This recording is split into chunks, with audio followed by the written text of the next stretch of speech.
Doctor Mohammad Yunus, আমরা আপনার কাছে শ্রদ্ধার সাথে আমরা আপনার কাছে বলতে চাই, শহীদদেরকে সাথে নিয়ে, শহীদদের পরিবারদেরকে সাথে নিয়ে, আহতদেরকে সাথে নিয়ে আমরা বলতে চাই আর কোনো টালবাহানা চলবে না। আপনি যে আওয়ামী লীগকে রাজনৈতিক দল বলছেন, আওয়ামী লীগ কখনোই কোনো রাজনৈতিক দল নয়।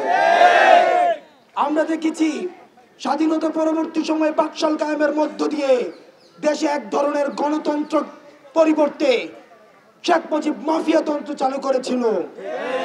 আমরা পরবর্তীতে দেখেছি আমরা শেখ মুজিব নিজস্ব বাহিনী দিয়ে জাসদের 30,000 নেতা কর্মীকে হত্যা করেছে।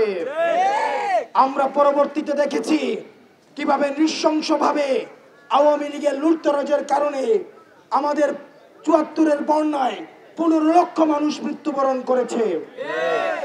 আমরা দেখেছি পরবর্তী সময়ে যখন হাসিনা ক্ষমতায় এসেছে, হাসিনা শুধুমাত্র ক্ষমতায় থাকাকালীন নিজে শুধুমাত্র ফেসিবাদী আচরণ করেছে, বিষয়টি এমন নয়।